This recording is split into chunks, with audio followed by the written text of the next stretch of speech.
Bien, sí que buenos días a todos mis hermanos, los que están presentes, los que han de venir y los que nos han de ver en el transcurso de la semana a través de este canal de YouTube y de todas las redes sociales, porque realmente la persona que está trabajando en esto ha tratado de involucrar estas enseñanzas en las otras redes para que pues todo el mundo se instruya, todo el mundo se instruya la palabra. Yo no instruyo, la escritura instruye y eso es lo bonito, que es la palabra la que nos enseña, la palabra que nos hace crecer, la palabra que nos deja ver cuál es el camino a seguir a diario. Ese camino a seguir es la voluntad del Señor, pero hay que aprender el camino, hay que hacerlo, hay que trasegarlo y eso es bien bonito. Además, suscríbanse, hagan sus comentarios y transmitan este mensaje a otros que realmente es una bendición para todo aquel que tiene una necesidad. Creo que es la gran mayoría de los seres humanos los que tienen la necesidad de escuchar de la vida, del amor, de la misericordia, del perdón, de la unidad, de tantas cosas como la escritura nos habla para renovar nuestra mente y transformar nuestra vida. Muy, muy buenos días. El hermano José había leído Gálatas 2:20 y 5:22 al 26. Yo lo voy a leer corrido y voy a hacer un par de énfasis.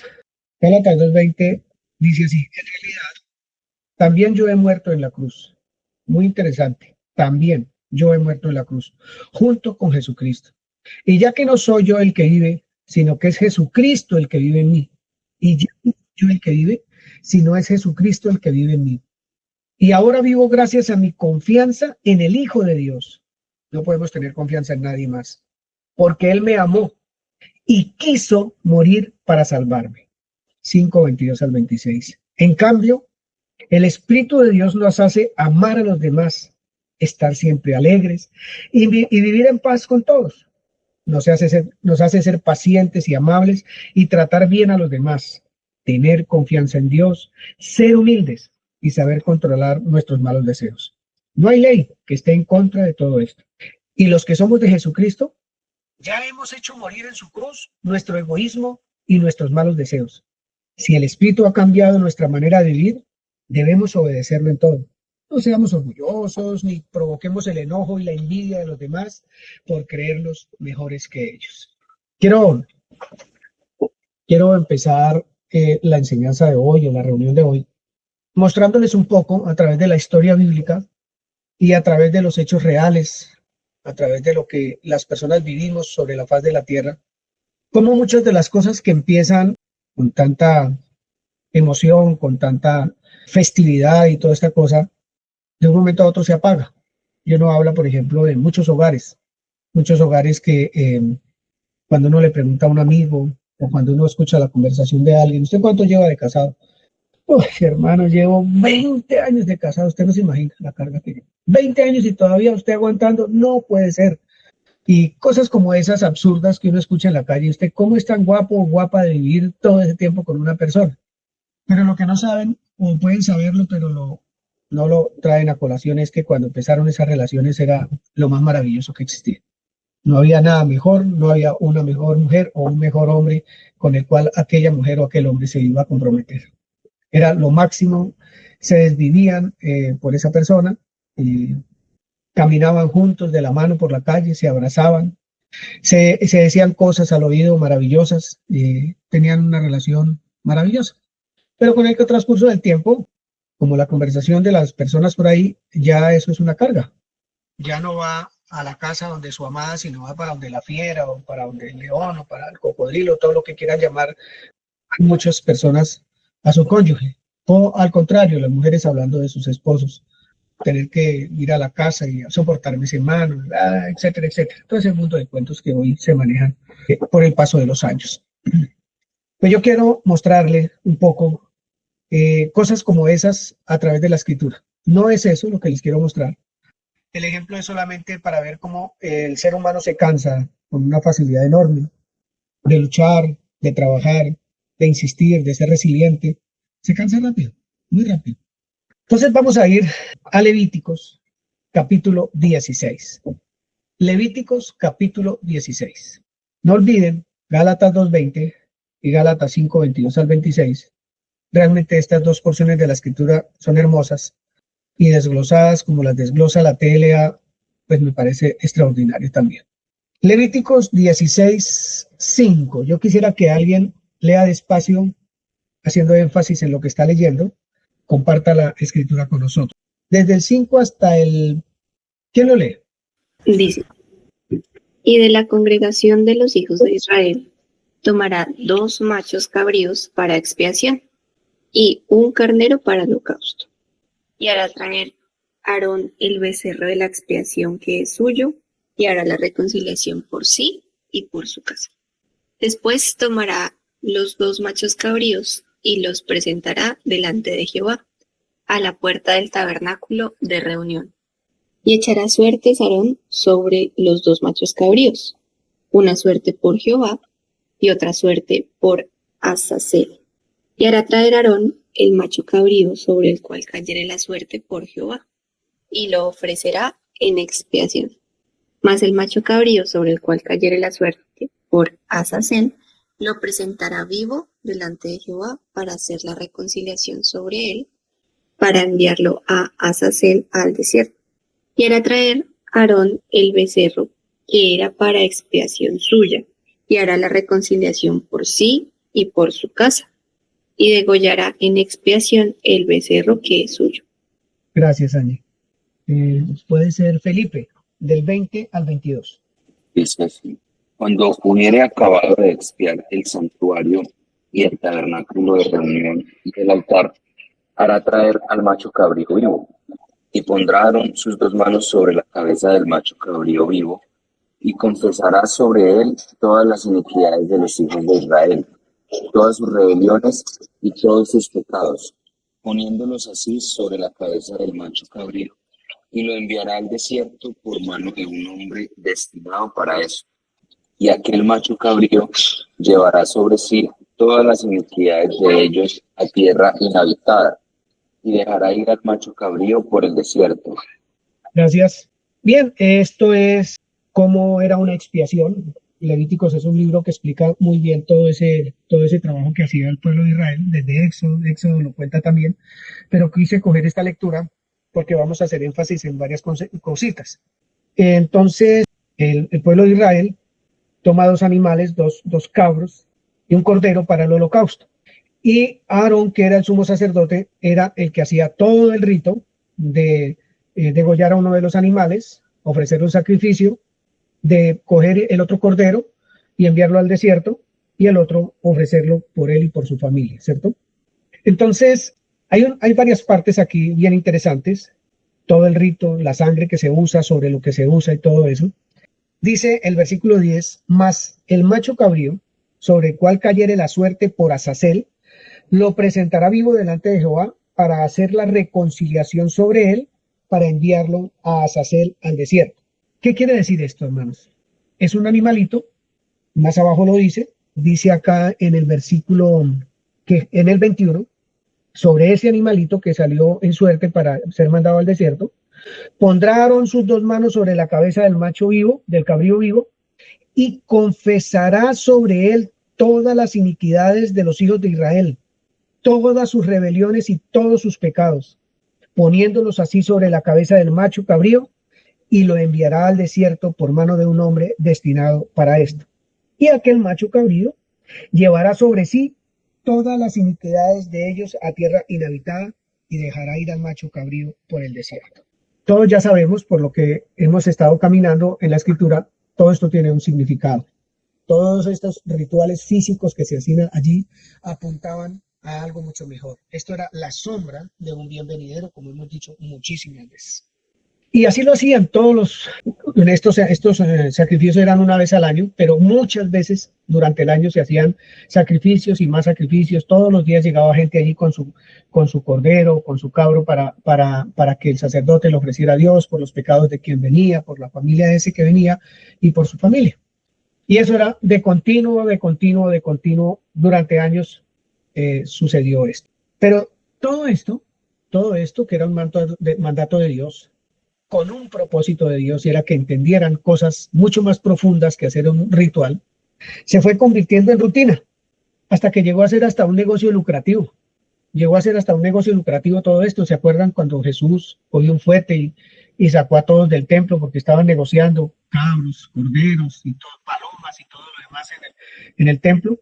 Fue tan rutinario ya, tan normal, tan común hacer eso, que hasta negocio lucrativo se volvió y perdió todo su valor para el pueblo. Tanto perdió su valor que aún en el pueblo de Israel ya no se hace eso. Hoy ya no se hace eso. Se hacen las fiestas, este tipo de rituales ya no se hace. Lo cambiaron, lo transformaron, le hicieron unos arreglos y bueno, tratan de como de imitar algo que les habla la Torá a ellos. Todo esto de poner la mano sobre el macho cabrío y confesar los pecados sobre los animales ya no existe. Los sacrificios de ofrecer un holocausto a Dios ya tampoco. Y muchas cosas que ellos hacían como rituales ordenados por Dios se fueron extinguiendo con el tiempo. Se fueron acabando con el tiempo. Lo que empezó con amor y pasión, lo que empezó con una forma muy tremenda, porque al principio eso era una locura, cuando todo el pueblo llegaba, cuando se ofrecían miles y miles de animales al Señor, cuando se mandaban al desierto los animales por los pecados, la gente descansaba, se sentía tranquila. Eso era una cosa, eso era una situación muy hermosa para ellos. El hecho de ver partir al desierto a ese macho cabrío con todos los pecados de ellos, pues ellos se sentían súper felices. Eso que empezó con amor y pasión, queriendo agradar a Dios, con el paso del tiempo se enfrió. Eso se fue menguando hasta que, como les digo, ya no lo volvieron a hacer. Y eso tuvo una consecuencia. Las consecuencias son las nuevas generaciones. Las nuevas generaciones, en su gran mayoría, no saben el significado o el valor de todo esto que en un principio ordenó Dios. No lo saben, no lo entienden, les aburre, no quieren saber de eso. ¿Por qué? Porque pues primero no se hizo de la manera correcta, segundo eso se fue acabando con el tiempo y tercero, ni los mismos que lo estaban haciendo entendían por qué lo hacían. Entonces lo hacían era más bien por no recibir un castigo, querer estar congraciado con Dios y demás. Dios decía, ustedes sí hacen eso, pero su corazón está muy lejos de lo que hacen, etcétera, etcétera. Miremos un poquito algo que dice uno que creyó, porque hubo hombres que sí creyeron. ¿Qué dice Nehemías capítulo 1? Nehemías capítulo 1. Esto es un procesito que vamos llevando hasta llegar a la enseñanza del día de hoy. Milena busque Isaías 53. Ya ahorita le digo cuál. Las escrituras están llenas, digámoslo así, de historia del proceder del pueblo de Israel durante siglos. Está llena de la historia de Dios queriendo de una y otra manera, como dice la escritura, de una y otra manera, queriendo que el pueblo de Israel entendiera el mensaje, caminara con él, comprendiera el deseo de Dios para ellos. Y pues desafortunadamente, hasta la fecha, muchos de ellos todavía tienen el velo, como dice la escritura, en su mente y no pueden comprender todo esto. Nehemías 1, 6 y 7. ¿Alguien lo tiene? 1, 6 y 7. Esté ahora atento tu oído y abiertos tus ojos para oír la oración de tu siervo, que hago ahora delante de ti día y noche, por los hijos de Israel, tus siervos, y confieso los pecados de los hijos de Israel que hemos cometido contra ti. Sí, yo y la casa de mi padre hemos pecado. En extremo nos hemos corrompido contra ti, y nos hemos guardado los mandamientos, estatutos y preceptos que diste a Moisés, tu siervo. Entonces hay una confesión de pecado de parte de Nehemías por él y por su pueblo, porque han pecado contra Dios. En extremo se han corrompido contra Dios, porque no han guardado los mandamientos de Dios. No los han guardado. Entonces, ¿de qué servía todo eso que hacían? Lo que se empezó haciendo con una premura y con una emoción tan tremenda y tan grande, parece que con el paso del tiempo dejó de interesar, dejó de ser importante para ellos. Entonces, aquí viene un hombre que confiesa los pecados de ese pueblo delante de Dios, que se ha corrompido, porque no han entendido, porque no saben ni siquiera por qué hacen lo que están haciendo. Hay personas que en su momento allí hacían las cosas como por congraciarse, como porque los vieran que están haciendo algo, que los vieran orando, que los vieran ayunando, que los vieran llevando el ritual o haciendo los rituales. Eso era como por congraciarse entre ellos mismos, por mostrarse entre ellos. Entonces, un hombre que confesó los pecados de su pueblo, un pueblo que debía entender el mensaje de Dios y amar el mensaje de Dios, y no lo hizo. Isaías 53, 6 al 8. Todos nosotros nos descarriamos como ovejas, cada cual se apartó por sus caminos. Mas Jehová cargó en él el pecado de todos nosotros. Angustiado él y afligido, no abrió su boca. Como cordero fue llevado al matadero, y como oveja delante de sus trasquiladores. Enmudeció y no abrió su boca. Por cárcel y por juicio fue quitado. Y su generación, ¿quién la contará? Porque fue cortado de la tierra de los vivientes y por la rebelión de mi pueblo fue herido. Aquí hay otro que se llama Isaías, que confiesa que todos se descarriaron como ovejas. Cada cual se apartó por su camino, cada cual a vivir lo suyo propio, ¿cierto? Otro que confiesa el pecado, pero otro que entiende o que cree que hay alguien que va a tomar el lugar de eso, que hay alguien que tiene que venir a solucionar ese tema, porque definitivamente el pueblo no pudo y tenía que venir alguien a causa de todas esas cosas que están pasando allí. Déjenmelo por ahora ahí, porque es un análisis en el antiguo pacto, un análisis pequeño, de cómo muchas veces las emociones nos juegan una mala pasada y no vivimos, o no, les jugaron una mala pasada más bien a ellos y no vivieron de acuerdo a cómo Dios quería que vivieran. ¿Qué era lo que Dios quería realmente? Dios quería que el pueblo entendiera el mensaje. Era una enseñanza muy profunda, una enseñanza para niños, para bebés, de lo que significaba Génesis 3:15, el sacrificio del cordero y demás. Y durante muchos años los puso a hacer esta práctica para que lograran entender realmente el significado de eso, el deseo de Dios, que era la libertad de la esclavitud del pecado, la libertad del hacer de ellos, la libertad. El Señor, el Padre siempre trató de hacer eso con ese pueblo todo el tiempo. Ellos sabían muchas cosas que las escrituras decían, las sabían, porque la Torá se la saben de memoria, los 5 libros, muchos de ellos se los saben de memoria, muchos salmos, muchas de las profecías de esos grandes profetas que tuvo Dios en el antiguo pacto, se las saben de memoria, pero no lograron entender el verdadero propósito de Dios con todo esto. Y si no, ustedes y yo recordemos lo que pueden significar las túnicas de piel, su profundo significado. Esas túnicas de piel con que Dios vistió al primer hombre y a la primera mujer. ¿Qué es eso? ¿Qué debieron entender ellos con ese trabajo de Dios visible para ellos? ¿Qué debieron haber entendido cuando leían esas escrituras, se enteraban de eso que Dios hizo allí? Recordemos también la primera ofrenda a Dios, que fue traída a Dios por Abel, aceptada por él, por lo que esto significaba. Fue aceptada por lo que esa ofrenda que hizo Abel significaba.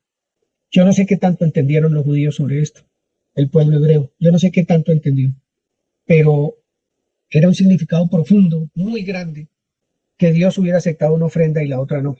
¿Cómo es que tiene Dios preferencias con Abel, que no aceptó la de Caín? ¿O cuál era la enseñanza? La cosa no es que ellos se supieran un poco de cosas.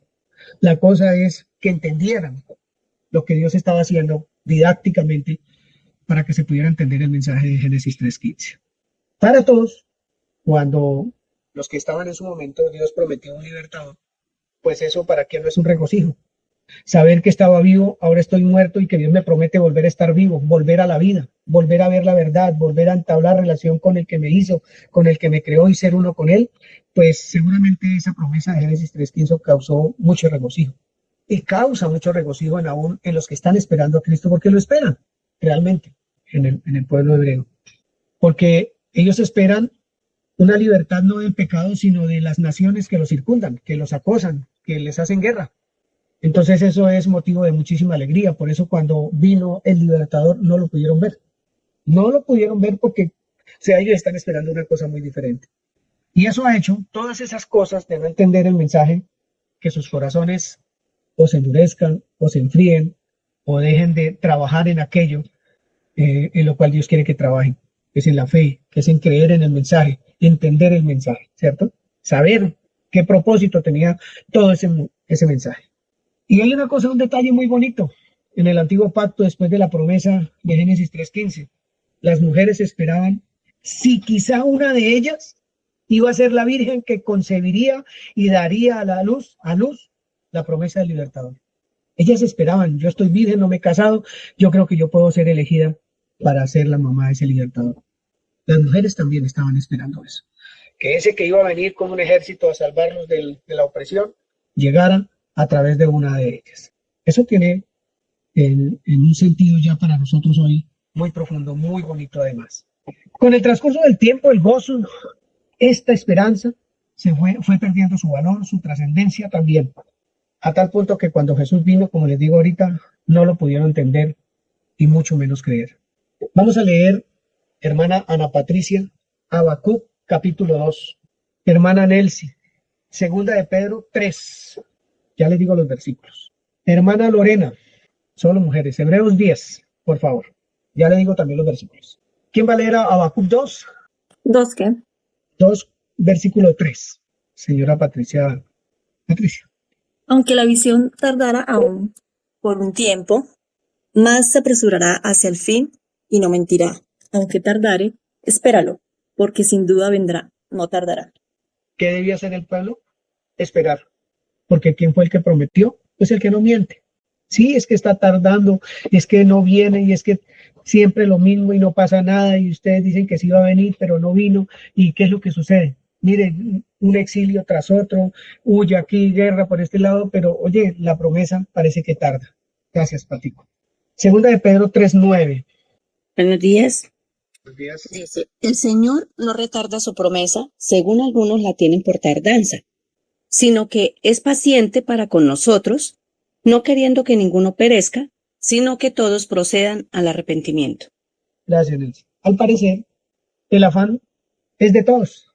El ser humano siempre afanadito, porque lo que le ora a Dios ya se le dé, porque la promesa que Dios hizo hace 3 minutos, o sea, ya eso suene como mágico y ya sea, que todo. Parece que no solamente allí en el sino también muy lejos en Segunda de Pedro, que también en estos tiempos hay afancito, hay mucho afán. Y ese afán es el que hace que se apaguen muchas cosas. Ese afán es el que hace que no se entiendan cosas, que no se escudriñe profundamente la escritura, que no descubramos qué es lo que allí hay para cada uno de nosotros. Ese afancito del que está hablando ahí la escritura. Hebreos 10, 36 al 39. Dice así, lo tengo en una traducción viviente. Dice, perseverar con paciencia es lo que necesitan ahora para seguir haciendo la voluntad de Dios. Entonces recibirán todo lo que Él ha prometido, pues dentro de muy poco tiempo, aquel que viene vendrá sin demorarse. Mis justos vivirán por la fe, pero no me complaceré con nadie que se aleje. Pero nosotros no somos de los que se apartan de Dios hacia su propia destrucción. Somos los fieles y nuestras almas serán salvas. Gracias, Chinita, gracias. Entonces, la escritura dice, nos es necesaria la paciencia, para que habiendo hecho la voluntad de Dios, obtengamos la promesa. Porque aún un poquito, y el que ha de venir, vendrá, y no tardará. Pero dice 38, el justo vivirá por fe. Y si retrocede, eso no le va a agradar a Dios. Entonces, claro, hecha la promesa del libertador, pues uno supondría que vendría mañana, pasó mañana, por ahí, por mucho en 6 meses, ¿cierto? De pronto, alguna cosa de demora. Pero todos estos siglos y siglos y siglos que pasaron hasta el año 0, cuando vino el Señor Jesús, pues era mucho tiempo y la gente desistió y la gente prefirió coger cada uno su propio camino, como dice Isaías, y todo lo que ellos realizaban como ritos se convirtió en eso, en una rutina, en un rito, en algo que no les trajo ninguna alegría ni nada especial hasta que eso terminó. Bien, vamos a mirar un poquito más allá. Voy a leer Gálatas 5:7. Voy a leer Gálatas 5:7 en este instante. Dice así, Gálatas 5:7. Ustedes corrían bien. ¿Quién los estorbó para no obedecer a la verdad? Dice la PDT, ustedes corrían muy bien. ¿Quién los convenció de no seguir corriendo por el camino verdadero? ¿A cuántos del antiguo pacto se les podría decir eso? A la gran mayoría del pueblo de Israel. ¿Quién los estorbó? Oye, ¿por qué no siguieron corriendo como venían? Dice, ustedes iban muy bien. ¿Quién impidió seguir obedeciendo el verdadero mensaje? ¿Quién les impidió obedecer el verdadero mensaje? Bueno, pues si lo pusiéramos en términos de 2025, pues son muchas las cosas que nos impiden entender el mensaje. Nos puede impedir entender el mensaje los afanes de la vida, las emociones, tantas cosas, las distracciones que existen hoy. No quiero hablar de celulares porque eso pues ya es redundante, aunque es cierto. Yo digo que el celular es como el anticristo de este tiempo, porque el celular mal usado siempre va en contravía de lo que uno sabe de la escritura y le roba el tiempo totalmente de lo que uno quisiera hacer, ¿cierto? de vivir el Evangelio. Entonces, ¿qué nos estorbó o qué les estorbó a ese pueblo? A ese pueblo les estorbó el afán, les estorbó el no tener la fe para esperar, les estorbó el querer hacer su propia voluntad, les estorbó muchas cosas, muchas cosas les estorbó que ya ustedes estudiando la escritura pueden saber. Los ancianos, como ustedes van a poder leer, hombres y mujeres en el capítulo 11 de Hebreos, casi siempre se mantuvieron fieles a la promesa de Dios. ¿Y sabe qué? Y la esperaron con ansia, como Nehemías, como Isaías, como Jeremías, como muchos otros. Esperaron con ansias Moisés, Abraham, con un deseo profundo de que ese libertador llegara, porque ellos querían realmente y verdaderamente tener una comunión con Dios. Era tal el deseo y la fe que ellos tenían que Abraham hizo caso de ofrecer a su hijo en sacrificio a Dios, porque sabía que él lo iba a levantar de los muertos, porque había prometido y el que prometió es fiel. Eso lo sabía Abraham. Entonces hubo hombres que miraron al Señor Jesús de lejos, lo saludaron de lejos y no lo recibieron, pero supieron esperar porque entendieron el mensaje de Dios a través de todos esos ritos, a través de todo eso que se trabajaba. Entendieron el mensaje con plenitud. Por eso esperaron, por eso fueron muertos, por eso fueron perseguidos, por eso tuvieron que huir muchas veces, porque comprendieron un mensaje real y verdadero de ellos, lo que realmente significa. Vamos a mirar un poquito, después de ese preámbulo, que llevamos unas cuantas semanas hablando de la carne de Jesús, del cuerpo de Jesús. Venimos hablando de eso. Y bueno, y sí, que hay que comer la carne y el cuerpo, la sangre y el cuerpo de Jesús. El cuerpo fue dividido en muchísimas partes. Ese es el alimento que nosotros llevamos hoy en día a otras personas, etcétera, etcétera. Son muchas las cosas que se han venido hablando, preciosas, grandiosas para la vida de nosotros. La carne de Jesús o el cuerpo de Jesús, ese pan sin pecado se llama eso. Es un pan puro, limpio, sin levadura, sin contaminación, pan sin pecado. Dice Primera de Pedro 2:22, el cual no hizo pecado, ni se halló engaño en su boca. Un pan sin pecado. Esa promesa que vino. Ese Dios que se hizo hombre, 100% para cumplir un propósito, el propósito de Dios mismo, que era traernos libertad, que era cerrar ese abismo que había entre Dios y los hombres, entre los hombres y Dios. Él mismo lo hizo, como vamos a ver en esta mañana. Esa carne de Jesús o ese cuerpo de Jesús es un alimento vivo. Es un alimento vivo. Todo eso lo hemos visto en estos días. Porque dice la Escritura, yo soy el pan vivo que descendió del cielo. Yo soy el pan vivo que descendió del cielo. ¿Acaso el pueblo de Israel estaba esperando el pan vivo que descendía del cielo? ¿Las Escrituras hablan del pan vivo en el antiguo pacto? Pues claro que sí, todo eso está escrito allí. Todo está escrito. Que en ese que iba a venir no iba a haber pecado. Claro que sí, por su mismo nacimiento nomás se sabe que en él no iba a ser engendrado por hombres, sino por el mismo Dios. Yo soy el pan vivo que descendió del cielo, pan sin pecado. Hay algo que me compunge, realmente me hace sentir unas emociones que sinceramente no las sé casi ni expresar. Porque yo, cuando leo que él mismo llevó mis pecados en su cuerpo en el madero, que él mismo llevó mis pecados en su cuerpo al madero o en el madero, y pienso en lo que fui, digo, Dios santo, ¿qué fue lo que él recibió? ¿Qué fue lo que él recibió en su cuerpo? En ese cuerpo sin pecado, en ese cuerpo vivo. ¿Qué fue lo que él recibió? Su cuerpo recibió todo mi pecado lo recibió. Solo que yo quisiera que pensáramos por un momento y que reflexionáramos por un momento si eso realmente tiene importancia para nosotros, o vivimos un rito, o vivimos una rutina de creyentes.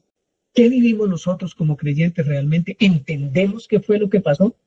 ¿Qué es lo que es el evangelio para nosotros hoy? ¿Lo entendemos? ¿O esto que estamos haciendo hoy también es un rito? Por cumplir con un domingo, por quedar bien con alguien, o por menguar la conciencia, por lo que sea, que no es así, pero que es un escudriñar de nuestro corazón. Yo entiendo realmente que él llevó en su cuerpo todas mis inmundicias, mi pecado, mi suciedad, lo más asqueroso que podía haber, Él lo llevó sobre Él. ¿Lo podemos entender? Es una pregunta para usted, como lo es para mí. Lo es para mí en este tiempo. Yo leo esto, lo empiezo a ver de la manera que lo veo y realmente me tiembla hasta la más íntima fibra de mi ser. Hay veces de vergüenza, hay veces de tristeza, de desazón, porque con la vida mía hay veces es como si no lo entendiera, como si no lo entendiera. Como eso fuera el sacrificio de un cordero más o de un macho cabrío sobre el cual se pone las manos y se manda al desierto y sí, sigamos, volvamos y hagámoslo, como si eso fuera así. Estoy hablando de mí. Y no un entendimiento pleno de lo que significa que un inocente, que un justo, que un hombre vivo, que no tenía por qué hacerlo, llevó toda mi suciedad sobre él para limpiarme, para que no sufriera la muerte que merecía como la sufrió el Señor Jesús por nosotros. Podemos entender por un poco que Él llevó nuestros pecados en su cuerpo sobre el madero, como dice Primera de Pedro 2:24. ¿Lo podemos entender? Es una pregunta que yo les hago. ¿Sabemos eso? Es la pasión nuestra que ese entendimiento nos produce para llevar una vida agradable a Él, realmente. No perezosos, como dice la palabra, sino resilientes, siempre avanzando en el estudio, en la manifestación de lo que el Señor es con nuestra vida. Porque es muy bonito aprender todo lo que hemos venido aprendiendo sobre el cuerpo del Señor, el yo soy, quién es Jesús, hombre. Todo eso es realmente hermoso, muy bonito. Pero todo eso necesitamos aterrizarlo a nuestra estatura, a lo que nosotros realmente vivimos cada día. A ver para adentro, a ver, Señor, qué es lo que pasa conmigo, cómo estoy yo frente a esas maravillosas verdades que tú nos vienes revelando hace tiempo. ¿Qué es eso del Evangelio? ¿Qué es eso que dice 1 Corintios 15, que el Evangelio es muerte, sepultura y resurrección de Cristo? Eso a mí, ¿en qué me renueva, en qué me transforma? ¿De qué me sirve en mi vida práctica, en la casa, fuera de la casa, en el trabajo, en el deporte, donde sea que yo me mueva? Dice 1 de Pedro 2:24, quien llevó él mismo nuestros pecados en su cuerpo sobre el madero, para que yo, estando muerto a los pecados, viva a la justicia. O sea, viva la vida que Cristo ganó por mí, porque la justicia, que es muerte, la llevó Él por mí. Viva esa justicia, la pueda vivir. Y por cuya herida fui sanado, porque nosotros, dice el 25, éramos como ovejas descarriadas, pero ahora hemos vuelto al pastor y obispo de nuestras almas. Yo los invito con todas mis fuerzas a que meditemos en esas escrituras, a que las veamos poniéndonos enfrente desnuditos delante de Dios como estamos.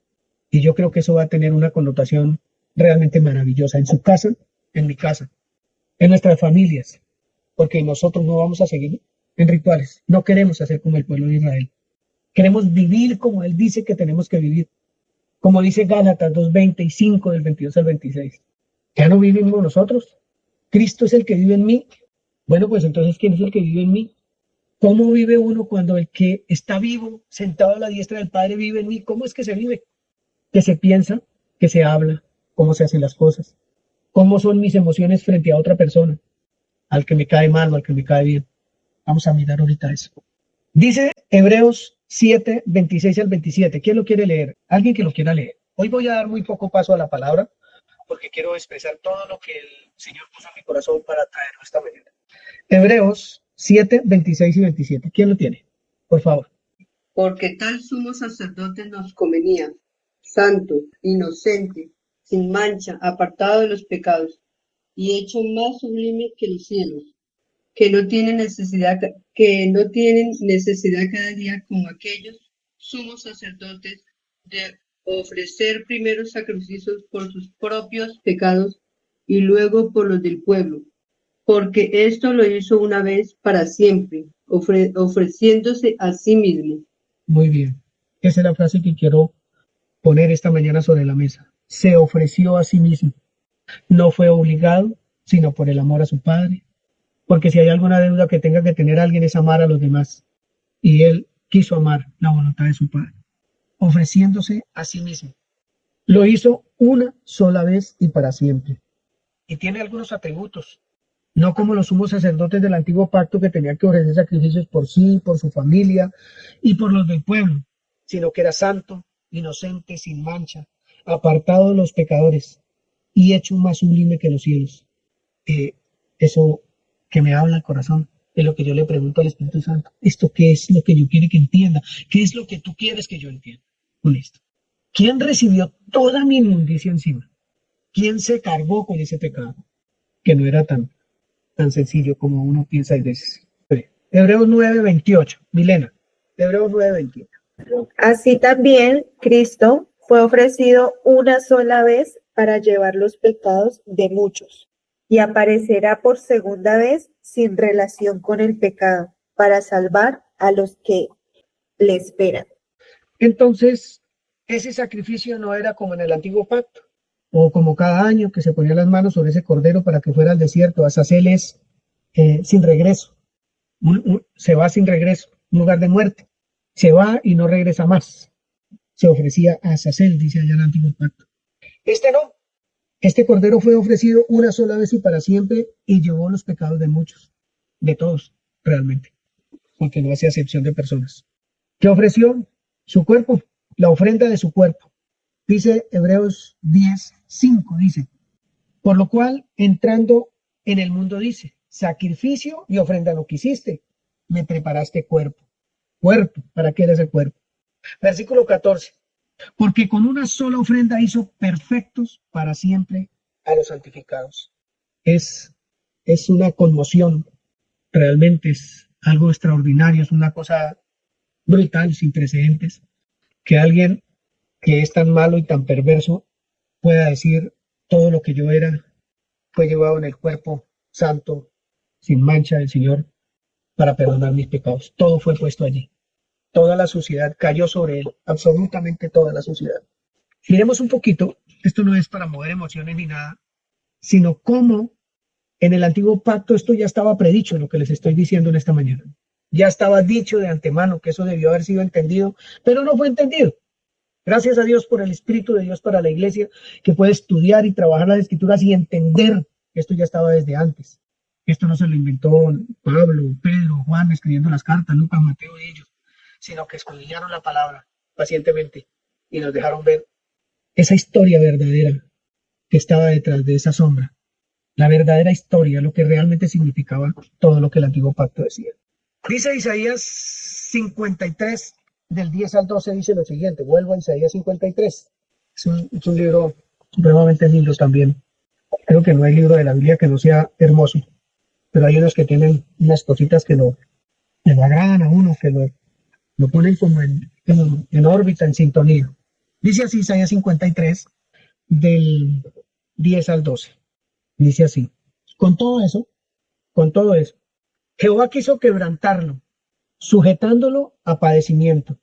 Cuando haya puesto su vida en expiación por el pecado, verá linaje, vivirá por largos días, y la voluntad de Jehová será en sus manos prosperada. Verá el fruto de la aflicción de su alma. ¿Cómo se sintió recibiendo nuestro pecado?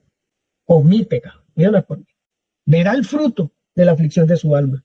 Y eso me alegra muchísimo a mí, mi ser, porque soy el fruto de la aflicción del alma del Señor Jesús, que recibió toda mi suciedad. Eso tiene que ser alegría, eso tiene que ser gozo para nosotros. Tiene que ser algo que nos haga caminar realmente como hombres y mujeres espirituales, celestiales, no terrenales. Espirituales, no en la carne. Eso nos tiene que a nosotros transformar la vida, definitivamente. Verá el fruto de la aflicción de su alma y quedará satisfecho.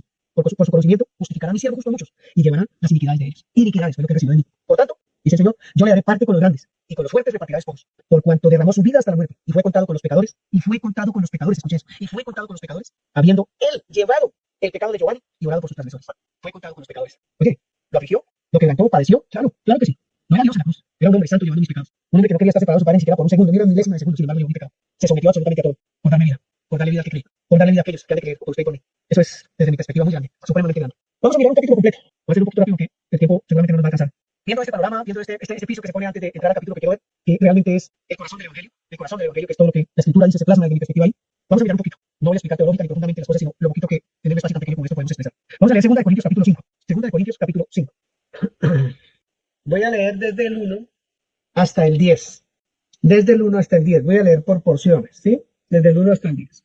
Estamos ahí en 2 de Corintios. Yo les pido por favor que estemos en la Escritura porque el mensaje es realmente precioso. Es bien para usted, hermano y hermana, pero bien para usted, como lo es para mí también.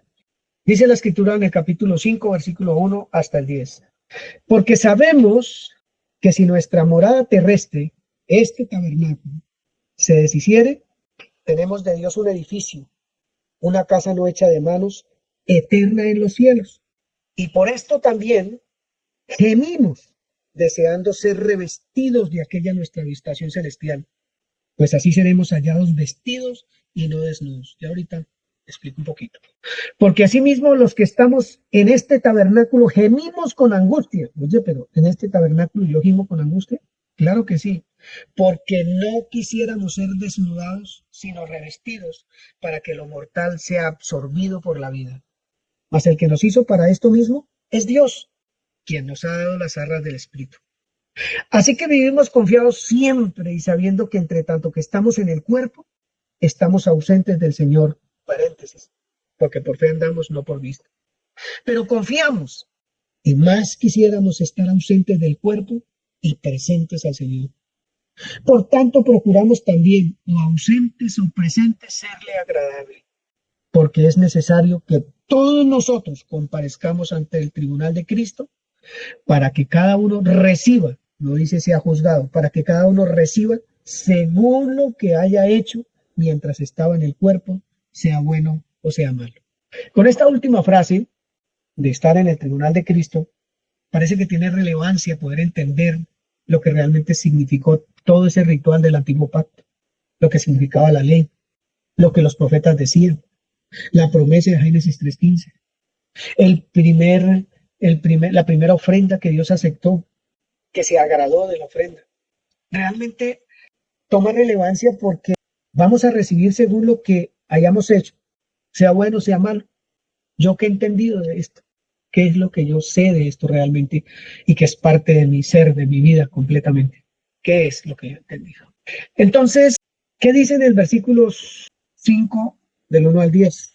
Está hablando de que el apóstol Pablo está meditando, está diciendo, oye, realmente tengo un deseo tan inmenso, pero tan inmenso de estar ya en la presencia de mi Señor y de ser como Él es, que yo quisiera ya ser vestido con ese vestido eterno.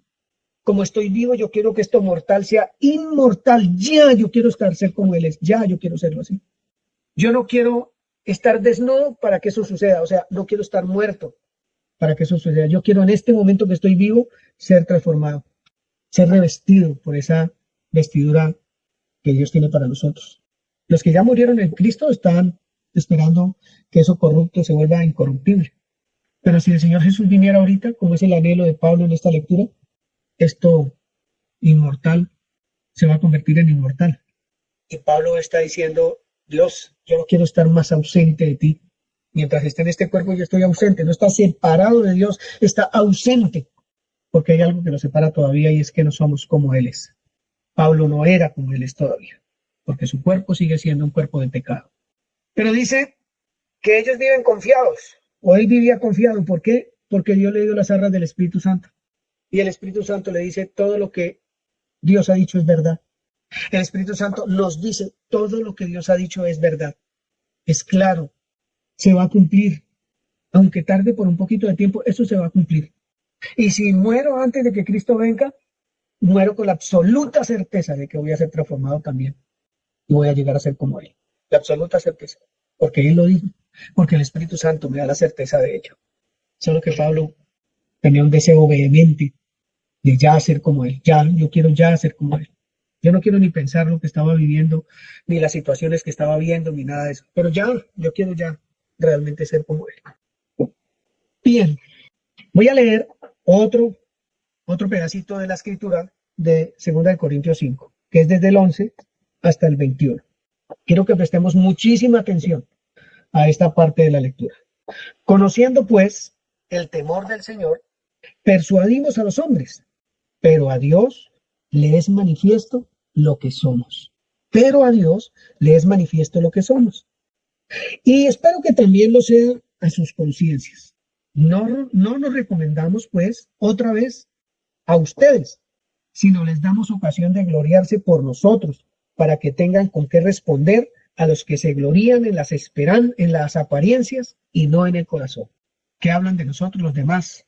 los que no conocen del Señor, los mismos hermanos y hermanas, ¿qué hablan de nosotros? ¿Qué hablan de mí? ¿Qué pueden decir de mí? Eso solo lo puede percibir usted, saber usted, meditar usted. Solamente usted puede descubrir eso. Solo usted. Porque si estamos locos, es para Dios. Porque vivir la vida de Cristo es una locura. Tener pensamientos de paz, de gozo, de esperanza, eso es una locura. Para todos es una locura. Pero si estamos locos, es para Dios. Si nos ven abrazar a nuestras esposas o nuestros esposos, ir de la mano, parecer novios todavía después de 30 o 40 años viviendo, para todos es locura. Para todos. Pero para Dios, no. Porque para Él es que vivimos y somos lo que somos. Para el mundo podemos estar re locos. Porque si estamos locos es para Dios, dice la Escritura.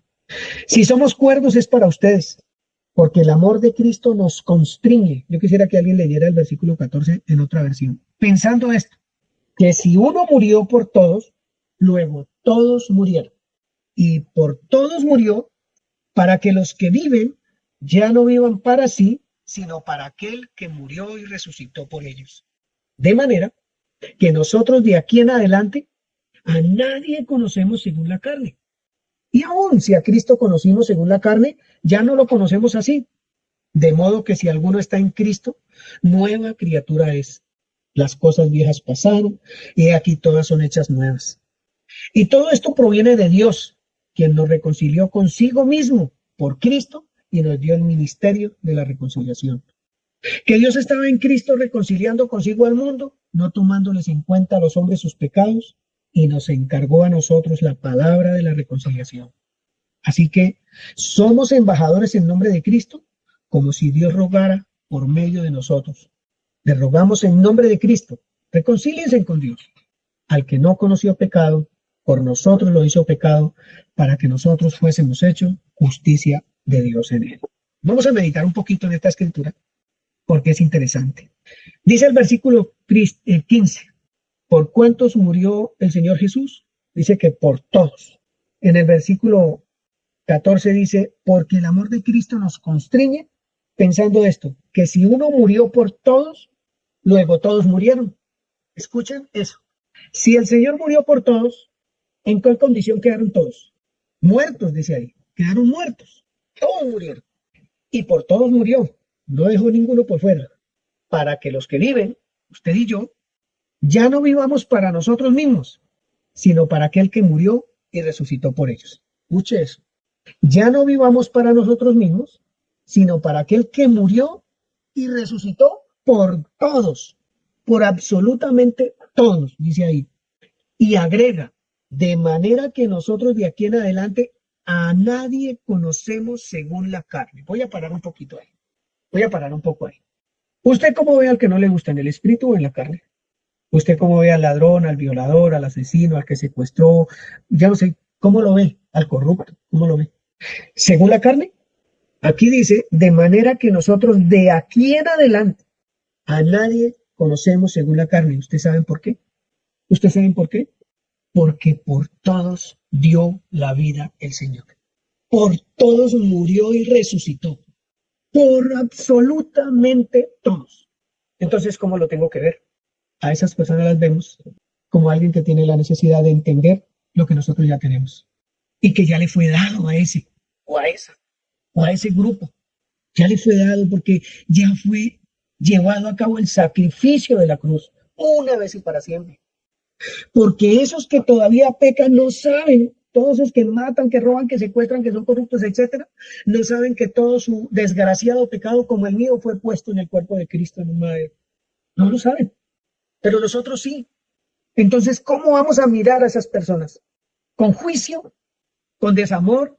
¿Con acusación? ¿Levantando el dedo? ¿Cómo?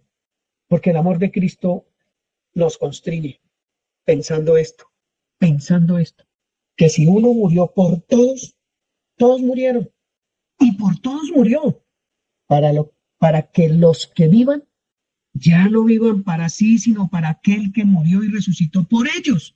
O sea, nosotros ya vivimos es para Cristo, no sea que él roba, mata o viola. Vivimos es para Cristo que murió por todos ellos, para orar, para clamar, para llevar el mensaje y no acusar.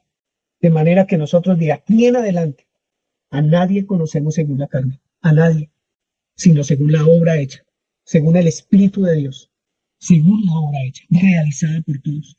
Veo en esa tierra corrupta la necesidad de la vida, que ya fue dada por ese o por esa, por la prostituta, por el homosexual, la lesbiana, por todos. Fue dada la vida de Cristo, que es lo que necesita conocer, pero no lo conoce. Por eso cuando yo digo, Él llevó mis pecados en su carne, Dios santo, ¿qué fue lo que llevó en su carne entonces? Para hacer de mí lo que soy yo y ver el fruto de su aflicción en una vida como la mía. Es una obra extraordinaria, es una obra que no se puede cuantificar. Y aún, sigue diciendo el versículo 16, si a Cristo conocimos según la carne, ¿cuántos conocen a Jesús según la carne? Muchísimos. Muchos conocen según la carne, pero no conocen la obra de Jesús. No conocen lo que Él hizo, la grandeza de la obra por toda la humanidad, de llevar nuestros pecados sobre Él.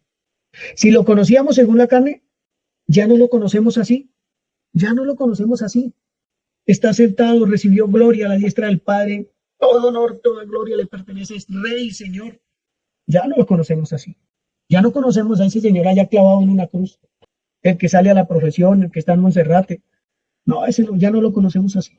Sentado en el trono de Dios, con toda la gloria, queriendo venir por su iglesia, por usted y por mí. Eso es lo que esperamos nosotros. Y así vemos. Dice así, de modo que si alguno está en Cristo, nueva criatura es. Esto ya no es lo que hemos escuchado durante muchos años. Esto ya es uno pensar en qué es lo que yo soy y por qué soy lo que soy. Ya soy nueva criatura. Pobres de aquellos que no han entendido eso y que siguen llevando una vida terrible, cargando con pesos que no les corresponden, con acciones que no debieran hacer, porque ya fue pagado por todo eso en la cruz, por todo ese pecado de ayer, de hoy, de siempre, ya fue pagado todo. No lo comprenden, pero ustedes y yo sí. ¿Por qué? Porque ya dice aquí la Escritura, si alguno está en Cristo, nueva criatura es. Nosotros somos nuevas criaturas. Las cosas viejas pasaron, todas fueron hechas nuevas, todas nuevas, para usted y para mí. ¿Qué esperamos de los demás entonces? ¿Que los juzguen, que se van para el infierno? ¿O que haya una oportunidad en algún instante por ahí, que alguien llegue, que un enviado de Dios, un embajador de Dios llegue y les hable el mensaje y se conviertan en Cristo? Así para el mundo sea una locura. Porque es una locura decir que Cristo llevó todos mis pecados en su carne y que ahora yo no tengo ningún pecado. Eso es una locura. Una locura. Pero para Dios no es así. Dice el versículo 18. ¿Y todo esto proviene? Esto no proviene del pastor, de la pastora, del evangelista, no, Señor. Todo esto proviene de Dios. Mediten en esa frase. Todo esto proviene de Dios. ¿Qué es lo que proviene de Dios? ¿Qué? Si proviene de Dios, ¿difícil vivirlo? ¿Imposible vivirlo? Quien nos reconcilió consigo mismo, todo eso que acabamos de leer, era el propósito de Él, reconciliarnos con Él mismo por Cristo, por el que llevó nuestros pecados en su carne, que hizo algo con nosotros, nos dio el ministerio de la reconciliación. Ir a hablarles a aquellos por los cuales ya Cristo murió.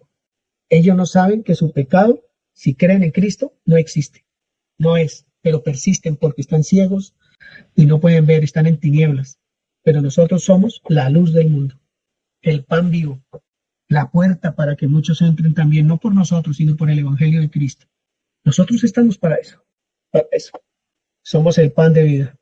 Que Dios estaba en el ministerio de la reconciliación, que Dios estaba en Cristo, Dios estaba en Cristo, ¿qué estaba haciendo ahí? Reconciliando consigo al mundo, no a los buenos, reconciliando consigo al mundo entre los cuales estaba yo, no tomándoles en cuenta a los hombres sus pecados. ¿Qué hace el ser humano, el que vive en la carne?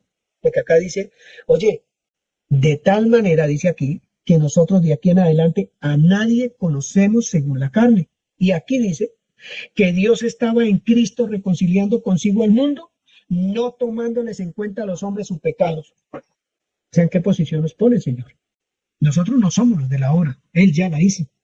Nosotros ejecutamos un ministerio, que es ir a llevar el mensaje de una obra hecha, realizada en favor de todos los seres humanos, por malos que sean, no importa. Por ellos también murió. Nos encargó a nosotros la palabra de la reconciliación. ¿Qué es lo que está haciendo Dios en Cristo? reconciliando al mundo con Él. Reconciliando al mundo con Él. Y nos encargó ese trabajito. Poquita cosa. Nos encargó el trabajo de Él a nosotros, como iglesia, como creyentes, como personas que hemos entendido el verdadero mensaje del antiguo pacto, sus promesas, sus profecías. Así que somos embajadores en nombre de Cristo, como si Dios rogara por medio de nosotros, como si Dios rogara por medio de Giovanni. Le rogamos en nombre de Cristo. Ese es el mensaje de nosotros. Oye, reconcíliate con Dios, pero si nunca has creído, ¿cómo así que reconcíliate? Es que la obra ya está hecha. La obra está hecha, solo reconcíliate con Dios. Ya todo está culminado. Su pecado ha sido perdonado. Reconcíliate con Dios. Cree en Él. Versículo 21, que es el piso, el evangelio, es la escritura completa, es que al que no conoció pecado, por nosotros lo hizo pecado. Fue contado entre los pecadores y no solamente fue contado entre los pecadores, lo hizo pecado. Cristo no pecó, claro que Cristo no pecó, pero llevó mis pecados. Lo hizo pecador por mí, para que yo no tuviera pecado. Y como lo hizo pecador, la paga del pecado es muerte. Tomó mi lugar, dio la vida por mí. La justicia de Dios fue en Él, para que yo pueda vivir esa justicia. O sea, que viva la vida de vivo sobre la faz de la tierra, como vivo sobre la faz de la tierra. No viendo en la carne, sino en el espíritu, como un vivo, como veía el Señor Jesús la necesidad de la humanidad. Así tenemos que ver nosotros, porque somos sus ojos sobre la faz de la tierra. Al que no conoció pecado, por mí lo hizo pecado, llevó toda mi suciedad, para que yo fuera hecho justicia de Dios en él. ¿Qué es lo que tengo que vivir? ¿Qué es lo que me tengo que regocijar realmente? El pecado de Jesús, tengo un subtítulo aquí en mis anotaciones. Esto no significa que Jesús cometiera pecados, sino que fue tratado como si lo hubiera hecho. En la cruz, Dios le imputó a él nuestros pecados y él pagó el precio de nuestra deuda con Dios. Él pagó ese precio. Él lo pagó. ¿Qué debo? No debo nada. ¿Qué existe en mi pasado? Absolutamente nada. Nada existe. Nada me condena, nada me acusa, nada me maltrata, nada existe. Absolutamente nada. Escudriñemos la escritura. Y entonces esto se va a renovar, nuestra mente. Se va a renovar porque la escritura es verdad. Usted y yo lo sabemos. Y eso nos tiene que renovar y hacernos libres de verdad. Ah, es que mi hijo, mi hija es de tal manera o tal otra porque es que yo en el pasado no. Perdone, pero yo no me acuerdo de esa persona. No me acuerdo de esa persona.